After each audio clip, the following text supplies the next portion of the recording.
अस्सलाम वालेकुम मेरे प्यारे अज़ीज़ viewers, welcome to my channel. उम्मीद करती हूँ कि आप सब खैरियत से होंगे। आज का टॉपिक, जैसा कि आप सब जानते हैं कि कमेंट्स रिस्पांस का डे है।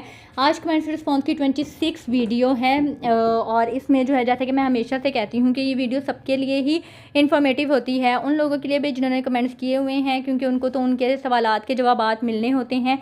इसके अलावा जिन्होंने कमेंट्स नहीं भी किए हुए, ये वीडियो उन लोगों के लिए भी उतनी ही इन्फॉर्मेटिव होती है, क्योंकि बहुत से बैंक से रिलेटेड ऐसे क्वेश्चन होते हैं जो आपको क्लैरिफाई नहीं हो पाते हैं और इस वीडियो के ज़रिए आपके माइंड में वो क्लैरिटी मिल जाती है। तो बगैर टाइम को ज़ाया किए वीडियो को शुरू करते हैं। अगर आप मेरे चैनल पर न्यू हैं तो जल्दी से चैनल को सब्सक्राइब कर दें, ताकि मेरी आने वाली हर इन्फॉर्मेटिव वीडियो आप तक रिसीव हो सके। तो बगैर टाइम को ज़ाया किए वीडियो को शुरू करते हैं। जी, सबसे पहले है इजाज़ुल हक का। मैम, इस्लामिक और कन्वेंशनल बैंकिंग के ब्रांचेज अलग अलग होती हैं या एक ही ब्रांच में दोनों होते हैं? नहीं, इनकी ब्रांचेज जो हैं वो अलग अलग होती हैं। हर बैंक की इस्लामिक ब्रांचेस अलग होंगी और हर बैंक की जो कन्वेंशनल ब्रांचेस हैं वो डिफरेंट होंगी। जैसे कि यूबीएल में जो नॉर्मल कन्वेंशनल ब्रांचेस है वो यूबीएल के नाम से ही है, और जो इनका इस्लामिक ब्रांचेस का सेटअप है वो अमीन ब्रांचेस के नाम से है। इसी तरह नेशनल बैंक पाकिस्तान का एतमाद इस्लामिक ब्रांचेस के नाम से है। इस तरह से कन्वेंशनल और इस्लामिक अलग अलग होती हैं। नेक्स्ट है जी तैयब इमरान का। अगर मेरे पास 2-3 अलग बैंक के अकाउंट हों, वो सब एक ही फ़ोन नंबर पर हैं, तो रास्त आईडी बाकी जो दूसरे बैंक अकाउंट हैं कैसे यूज़ करें, जबकि एक ही फ़ोन नंबर पर एक रास्त आईडी होती है? देखें, एक फ़ोन नंबर पर एक रास्त आईडी नहीं, आप रास्त आईडी एक ही इस्तेमाल कर सकते हैं। यानी कि अपने फ़ोन नंबर को किसी एक अकाउंट के साथ ही इस्तेमाल कर सकते हैं, लिंक कर सकते हैं एज अ रास्त आईडी। ये मैंने आप लोगों को पहले भी किसी वीडियो में एक्सप्लेन किया था कि आप उस अकाउंट के साथ इसको लिंक करें। अगर आपके 2-3 अकाउंट हैं जिस अकाउंट से आपने ट्रांजेक्शन ज़्यादा करनी होती हैं, जो अकाउंट आपका ज़्यादा यूसेज में है, आप उस अकाउंट के साथ अपनी रास्त आईडी को लिंक करें, ताकि आपको भी कोई मसला ना हो और आपको IBFT चार्जेस ना हिट हो। इसके अलावा अगर आपने अपनी आईडी को चेंज करना है तो आप अपने बैंक से कंसल्ट करें, ठीक है, और उनसे कहें कि आप अपनी रास्त आईडी वहाँ से डी लिंक करवाना चाहते हैं, ख़त्म करवाना चाहते हैं, और फिर दूसरे बैंक के साथ इसको लिंक कर लें। नेक्स्ट है जी very good, thank you so much madam. अगर मैंने 17 जुलाई को अकाउंट खुलवाया है तो क्या महीने के एंड पे 14 दिनों का प्रॉफिट मिलेगा? जी बिल्कुल ऐसा ही है। आपने अगर 17 को अकाउंट ओपन करवाया है तो आपका 14 दिन का जो भी प्रॉफिट बनता होगा वो आपको अगले महीने की 1 या 2 तारीख को मिल जाएगा। नेक्स्ट है जी आसान सेविंग अकाउंट, PLS अकाउंट और प्लेटिनम रिवॉर्डिंग अकाउंट में क्या फ़र्क है? कौन सा अकाउंट बेहतर है? देखें, इन तीनों में मैं आपको डिफरेंस बता देती हूँ और इन तीनों पे ही मैंने सेपरेटली वीडियो बना दी है। PLS अकाउंट पे मैंने अब बनाई है, हो सकता है कि ये संडे से पहले अपलोड हो जाए या हो सकता है कि संडे के बाद नेक्स्ट वीक में मैं इसको अपलोड कर दूं, लेकिन PLS अकाउंट के ऊपर भी मैंने डिटेल में वीडियो बना दी है। आसान सेविंग अकाउंट क्या होता है कि आसान सेविंग अकाउंट आप ओपन करवा के दूसरा कोई अकाउंट ओपन नहीं करवा सकते। आसान अकाउंट में रिस्ट्रिक्शंस होती हैं, यानी कि आप 10 लाख से ज़्यादा ना तो जमा करवा सकते हैं एक महीने में, ना तो आपकी टोटल डेबिट ट्रांजैक्शन एक महीने में 10 लाख से ज़्यादा हो सकती हैं। इसको भी मैंने डिटेल में समझाया हुआ है। आप मेरी UBL आसान अकाउंट की या फिर मिज़ान बैंक के आसान अकाउंट की जो है वो वीडियो देख लें, आपको क्लैरिफाई हो जाएगा। PLS अकाउंट क्या होता है? PLS अकाउंट कोई भी बंदा ओपन करवा सकता है, लेकिन उसमें बस मेन डिफरेंस ये होता है कि आपको जो प्रॉफिट मिलता है वो हर 6 महीने के बाद मिलता है, माहाना नहीं मिलता है। साल में 2 दफ़ा उसमें आपको मुनाफा मिलता है। इसके अलावा प्लैटिनम रिवॉर्डिंग अकाउंट क्या होता है कि प्लैटिनम रिवॉर्डिंग अकाउंट की मैंने बल्कि ये वीडियो बनाई हुई है, आप इसको चेक कर सकते हैं। ये एक टायर बेस भी है, अमाउंट आपकी ज़्यादा होगी उतना ही आपको मुनाफा भी ज़्यादा होगा। नेक्स्ट है जी बहबूद सेविंग के ऊपर। मैडम, काम की बात करो वरना सब्सक्राइब भाग जाएंगे। मैंने तो अपनी तरफ से काम की ही बात की है। अगर आपको पसंद नहीं आई फिर भी आपका शुक्रिया, क्योंकि आपने टाइम निकाल के इतनी एफर्ट से ये कमेंट किया। नेक्स्ट है जी इजाज़ुल हक का। जितना पैसा ATM से निकाला है वो वाइफ के पेंशन से कटेगा? अच्छा, इनका ना एक पिछली कमेंट्स रिस्पॉन्स में मैंने एक डिसीज़ केस के बारे में इनको बताया था, ये उसके बारे में दोबारा से पूछ रहे हैं कि जो अमाउंट उन्होंने निकलवाई हुई है, नेक्स्ट टाइम जब वो फैमिली पेंशन के लिए अप्लाई करेंगे उनकी विडो के लिए, यानी कि जो बंदा वफ़ात पा गया है उसकी विडो के लिए जब पेंशन केस रीओपन किया जाएगा, तो ज़ाहिरी बात है अगर आप उनको अमाउंट नहीं देंगे तो वो कहीं ना कहीं से रिकवर कर लेंगे, चाहे वो फैमिली पेंशन की लमसम अमाउंट में से करें, चाहे उनकी पेंशन रोक के करें, जैसे भी करें वो रिकवर कर लेंगे। नेक्स्ट है जी मंथली एवरेज बैलेंस कैसे कैलकुलेट होता है? प्लीज़ गाइड अस। अच्छा, मंथली एवरेज बैलेंस कैलकुलेट कैसे होता है, इसके ऊपर ना मैं सेपरेटली एक वीडियो बनाऊंगी, क्योंकि काफ़ी दफ़ा जो है मुझे ये कमेंट आता है कि मंथली एवरेज बैलेंस कैसे कैलकुलेट होता है। जब एक वीडियो बनी हुई होगी तो मैं सिंपली आपको कह दूँगी कि आप उस वीडियो में विजिट कर लें। वैसे बहुत सी वीडियो में मैंने इसको कैलकुलेट भी करके बताया हुआ है, लेकिन इसके ऊपर मैं सेपरेटली एक वीडियो बनाऊँगी, आप उसका वेट कर लें काइंडली, आप वो चेक कर लीजिएगा। अल हबीब के मंथली सेवर अकाउंट के ऊपर है बैंकिंग फर्म का video is very informative, thank you so much for such a nice compliment. Next है which is the best royal profit versus monthly saver account, please guide us. ये भी मैंने पहले आपको बताया था कि ये आपने खुद डिसाइड करना होता है कि आपकी रिक्वायरमेंट क्या है, आपकी नीड्स क्या हैं, आपको प्रॉफिट महाना चाहिए, क्वार्टरली चाहिए या सालाना चाहिए, 6 महीने बाद चाहिए, कितना चाहिए, रेट कम चाहिए, ज़्यादा चाहिए, इस्लामिक तरीके से चाहिए या फिर कन्वेंशनली चाहिए। तो ये सारी चीज़ें आपने खुद डिसाइड करनी होती है। एनालिसिस करके आप खुद डिसाइड करते हैं कि आपके लिए कौन से बैंक का कौन सा सेविंग अकाउंट सही रहेगा। मैंने तो हर बैंक के हर सेविंग अकाउंट के ऊपर मेरी कोशिश होती है कि लेटेस्ट रेट के अकॉर्डिंगली आपको वीडियो प्रोवाइड की जाए। अच्छा जी, नेक्स्ट है राना अली का। अस्सलाम वालेकुम सिस्टर। वालेकुम अस्सलाम। मिज़ान डिजिटल आसान अकाउंट की डिटेल तो बताएं क्या परसेंटेज चल रहा है। देखिए मिज़ान अकाउंट के ऊपर अभी जो करंटली रेट आया है वो भी इसके अंदर लिखा हुआ है 17.18% ही है, ठीक है। डिजिटल आसान अकाउंट हो या आसान अकाउंट हो, दोनों सेम ही कैटेगरी में आते हैं, बस खुलवाने का तरीका अलग है। यानी कि आप डिजिटली भी ओपन करवा सकते हैं और ब्रांच में जाके भी ओपन करवा सकते हैं, बाकी इसमें सच कोई डिफरेंस नहीं है। नेक्स्ट है जी एमसीबी का भी बताएं प्लीज़। जी एमसीबी का भी मैंने प्रॉफिट रेट के ऊपर वीडियो बना दी है, हो सकता है कि मैं इस संडे वीडियो को अपलोड करने से पहले ही उसको अपलोड कर दूं या नेक्स्ट वीक में आपको वो कंफर्म मिल जाएगी। नेक्स्ट है जी एसबीएल सेविंग अकाउंट के ऊपर heart from Peshawar, thank you so much. Greetings from Peshawar, thank you so much. Next है जी फिटनेस मोटिवेशन का एचबीएल इस्लामिक महाना आमदन अकाउंट पे भी वीडियो बनाएं। जी बिल्कुल मैं इस पर वीडियो बना दूंगी, लेकिन बेसिकली होता पता है क्या है कि मिज़ान बैंक तो है ही एक इस्लामिक बैंक, उसके जो रेट्स आते हैं ना वो भी सारे इस्लामिक ही होते हैं, उसमें कन्वेंशनल का कोई सीन नहीं है। एचबीएल में क्या होता है कि इनके जो रेट्स प्रोवाइड किए जाते हैं वेबसाइट के ऊपर वो इनके होते हैं जी सही, यानी कि आजकल जो इनका रेट चल रहा है वो 19% चल रहा है, ठीक है। लेकिन इनके जो इस्लामिक रेट्स होते हैं वो इन्हीं के पॉइंट ऑफ व्यू से होते हैं, यानी कि कोई कम होता है कोई ज़्यादा होता है और वो भी फिक्स नहीं होता। ये भी मैंने उनकी ब्रांचेस में जाके कंफर्म किया हुआ है कि जो जैसे यूबीएल है या एचबीएल है, इनके जो इस्लामिक अकाउंट के ऊपर इस्लामिक रेट्स हैं वो फिक्स नहीं होते। ये जब आप अकाउंट ओपन करवाते हैं, कोई भी इस्लामिक अकाउंट ओपन करवाते हैं, उसकी कैटेगरी और आपकी जो डिपॉजिट की अमाउंट होती है वो देख के वो रेट कंफर्म करते हैं कि आपको कितना रेट मिलेगा। इस वजह से उसका रेट कंफर्म नहीं होता, जिसकी वजह से मैं एचबीएल या बाकी बैंकों के इस्लामिक अकाउंट के ऊपर वीडियो बनाने से अवॉइड करती हूँ, क्योंकि फेक इन्फॉर्मेशन देने से बेहतर है कि आप इन्फॉर्मेशन दें ही ना। नेक्स्ट आइटम शहजादी का, प्लीज़ मिज़ान बैंक के अमीम है, पता नहीं अमीन है, इन्वेस्टमेंट के बारे में गाइड करें प्लीज़। जी इंशाल्लाह ज़रूर करूँगी सिस्टर। प्लीज़ ये बताएं कि मिज़ान बैंक के अमीन पॉलिसी के क्या रेट्स हैं, वो भी मैं आपको इंशाल्लाह जल्द ही बताऊँगी। लेकिन इनका कफाला प्लान के ऊपर भी मैंने वीडियो बनानी है, दूसरी ये बनाऊँगी। और बाकी MTB1 करंट अकाउंट के बारे में आप लोगों ने कहा था, उसके ऊपर भी मैंने वीडियो बना दी है, इस वीक में आ जाएगी। नेक्स्ट है जी very informative, thank you so much. Next है जी अस्सलाम वालेकुम। वालेकुम अस्सलाम। How to transfer bank Al Habib saving account into current account. नहीं, ये पॉसिबल नहीं है, चाहे वो बैंक अल हबीब का। इनका क्वेश्चन है कि बैंक अल हबीब के सेविंग अकाउंट को करंट अकाउंट में किस तरह से कन्वर्ट कर सकते हैं। तो आप कन्वर्ट नहीं कर सकते, बल्कि आपको सेपरेटली एक अलग से अकाउंट ओपन करवाना होगा, क्योंकि सेविंग अकाउंट आप किसी भी बैंक में ओपन करवा लें, आप उसी सेविंग अकाउंट को करंट अकाउंट में तब्दील नहीं कर सकते। हाँ, उस सेविंग अकाउंट को आप किसी और कैटेगरी में, यानी कि सेविंग अकाउंट की ही किसी और कैटेगरी में तब्दील कर सकते हैं।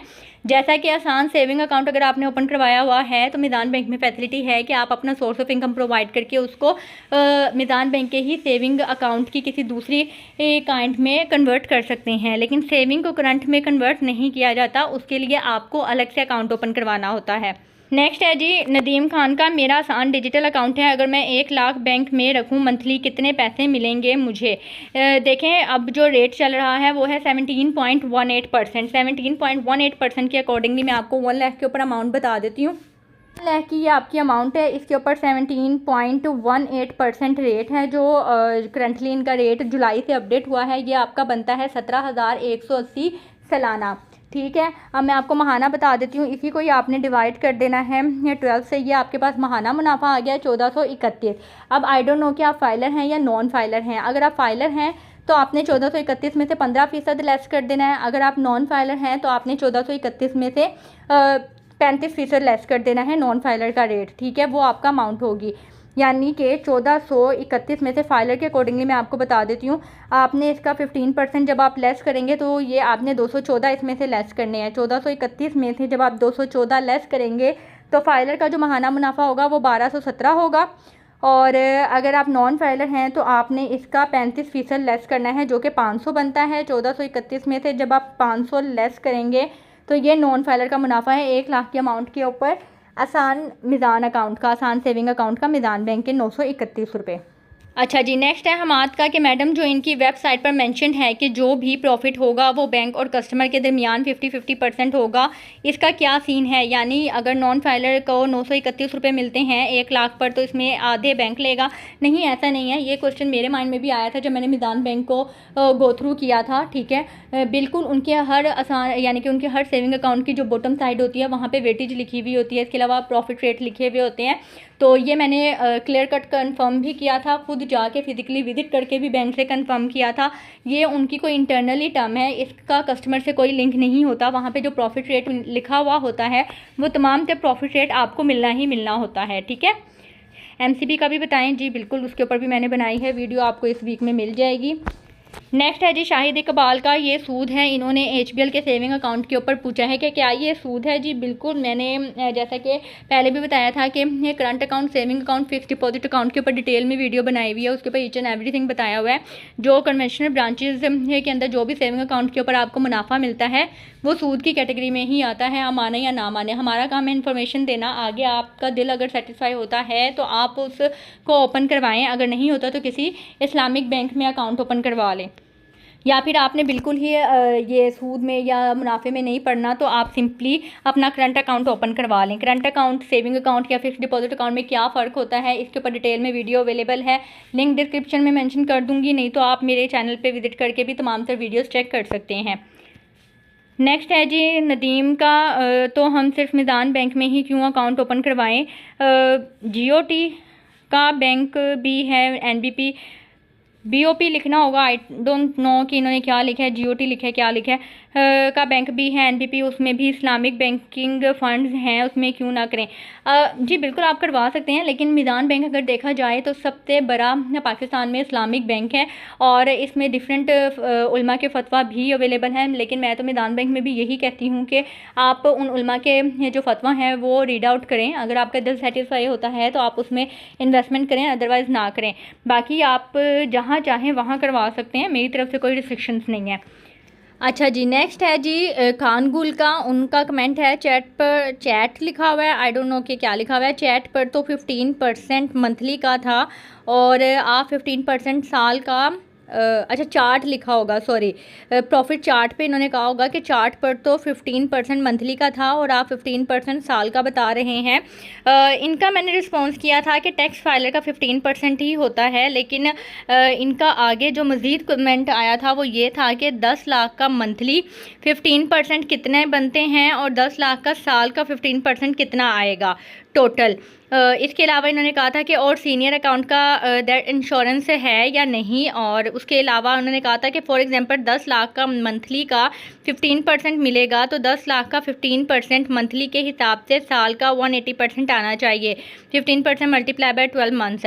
अच्छा, ये मैं इनकी ना कन्फ्यूजन दूर कर दूँ कि ये सीनियर सिटीज़न, मिज़ान बैंक के सीनियर सिटीज़न अकाउंट के ऊपर इन्होंने कमेंट किया था।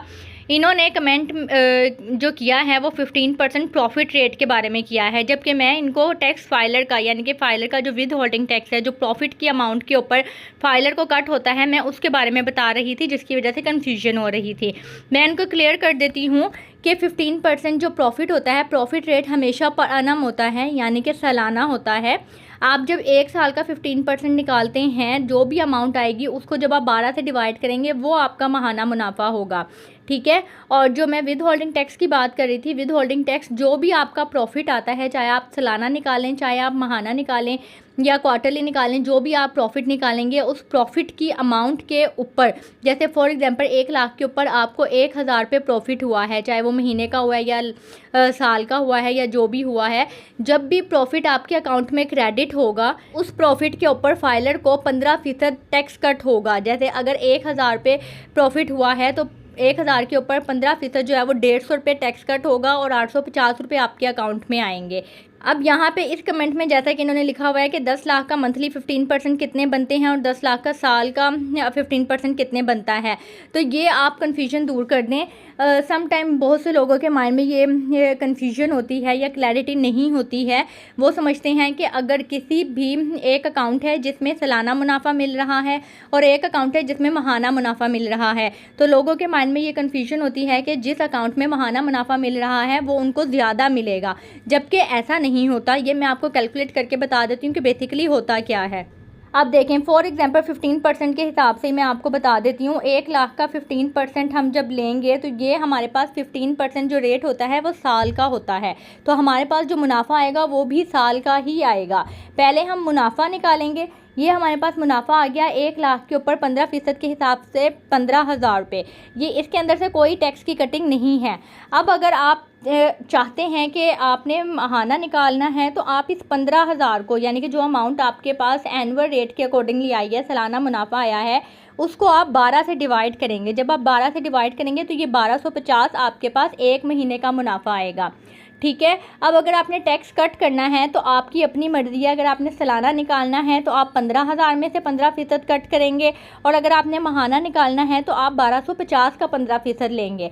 ज़ाहिरी बात है, जब आप साल का 15,000 में से टैक्स लेस करेंगे और दोनों का टैक्स जो है वो पूरे साल का जब हम लमसम करेंगे तो सेम ही आएगा। वो भी मैं आपको बता देती हूँ। जैसे फॉर एग्जांपल 15,000 का है, ठीक है, 15,000 रुपये हमारे पास सालाना मुनाफा आया था। 15,000 का जब हम 15% लेंगे तो ये हमारे पास अमाउंट आ गई 2,250, यानी कि 15,000 का जो टैक्स होगा वो 2,250 होगा। 15,000 में से हम 2,250 लेस करेंगे तो ये हमारे पास साल का मुनाफा है 12,750 15% के हिसाब से। ठीक है। अब अगर आपने माहाना मुनाफे के ऊपर टैक्स लेस करना है तो भी आपके पास सेम ही अमाउंट आएगी, यानी कि 15,000 को जब हमने 12 से डिवाइड किया था, ये हमारे पास माहाना मुनाफा आया था। 1250 का जब हम 15% लेंगे तो ये हमारे पास अमाउंट आ गई 187.5। ठीक। अब 187.5 जो है ये हमारे पास माहाना मुनाफे के ऊपर टैक्स है। अगर आप इस टैक्स को 12 से मल्टीप्लाई करते हैं तो देखें आपके पास सेम ही अमाउंट आती है जो आपके पास एक साल की मुनाफे के ऊपर आ रही थी, यानी कि 15,000 के ऊपर जो आपके पास टैक्स की अमाउंट आ रही थी, आपके पास सेम वही अमाउंट आ रही है। होपफुली आपको समझ आ गई होगी। इसी तरीके से जो चीज़ मैं आपको क्लियर करना चाह रही थी वो ये थी कि अगर एक अकाउंट है उसमें सालाना आपको मुनाफा मिलता है, यानी कि साल में एक दफ़ा मुनाफा मिलता है, और एक अकाउंट है जिसमें आपको वही मुनाफा साल में 12 दफ़ा मिलता है, यानी कि हर महीने मिलता है, लेकिन दोनों में डिफरेंस कुछ भी नहीं होता। जैसे फॉर एग्जांपल अभी मैंने आपको बताया कि 1 लाख की अमाउंट के ऊपर अगर आपको अमाउंट मिल रही है एक साल की 15,000 रुपये, ठीक है, अगर आपको सालाना मुनाफा मिलेगा तो ये 15,000 रुपये समझ लें कि टैक्स को हम इग्नोर कर रहे हैं। ये 15,000 रुपये जो है वो आपके अकाउंट में एक साल के बाद 1 लाख के अमाउंट के ऊपर मुनाफे के तौर पे आ जाएंगे। ठीक है। अगर यही 15,000 रुपये का मुनाफा जो है वो आपको माहाना बेसिस पे मिलना है तो ऐसा नहीं है कि 15,000 रुपये आपको हर महीने मिलेगा, नहीं, बल्कि 15,000 को हम 12 से डिवाइड करेंगे और ये आएगा हमारे पास 1250।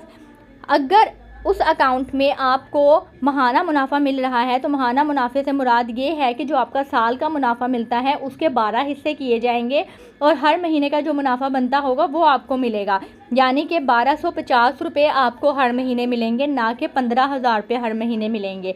जब मैं बैंकिंग को नहीं जानती थी या बहुत पहले की बात है, मेरे माइंड में भी यही कन्फ्यूजन थी कि अगर ये इस तरह से रेट है तो ज़ाहिर बात है कि अगर महीने का मुनाफा मिल रहा है तो शायद हमें ज़्यादा मुनाफा मिलेगा, तो ऐसा कुछ नहीं होता। जो साल का मुनाफा होता है उसी के 12 हिस्से किए जाते हैं। तो यह आपकी अपनी मर्ज़ी होती है, आपने माहाना बेसिस पे मुनाफा लेना है या सालाना बेसिस पे। तो जिस भी आपने बेसिस पे मुनाफा लेना है आपको वही प्रोडक्ट ऑफर किया जाता है। प्रॉफिट रेट और टैक्स रेट ये दो डिफरेंट चीज़ें हैं। प्रॉफिट रेट सालाना होगा, टैक्स रेट जो है जो भी आपको प्रॉफिट होगा टैक्स आपको उस अमाउंट के ऊपर चार्ज होगा। ठीक है।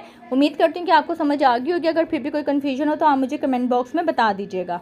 तो ये थे आज के कमेंट। उम्मीद करती हूँ कि आपको बहुत से क्वेश्चन जो हैं वो क्लियर हो गए होंगे। अगर आपने मेरी वीडियो को यहाँ तक देखा है लेकिन चैनल को अभी तक सब्सक्राइब नहीं किया है तो आपसे रिक्वेस्ट है कि चैनल को सब्सक्राइब लाजमी कर दीजिएगा, क्योंकि बहुत मेहनत से मैं आपकी ये वीडियोज़ बनाती हूँ और दोबारा उसी प्रोडक्ट को एक्सप्लेन करती हूँ लेटेस्ट रेट के साथ, ताकि आपको जो प्रॉफिट कैलकुलेशन है वो खुद से ना करनी पड़े। मैं ही आपको हर न्यू रेट के अकॉर्डिंगली प्रॉफिट कैलकुलेट करके बता दूँ। तो मेरी हर न्यू वीडियो को रिसीव करने के लिए आपको मेरे चैनल को सब्सक्राइब करना होगा। इसके अलावा भी अगर आपके माइंड में कोई भी क्यूरी है या आप किसी भी प्रोडक्ट के बारे में इंफॉर्मेशन लेना चाहते हैं तो आप मुझे कमेंट बॉक्स में ज़रूर बताइएगा। अपना ख्याल रखिएगा, दुआ में याद रखिएगा। मुझे इजाज़त दें। अल्लाह हाफिज़।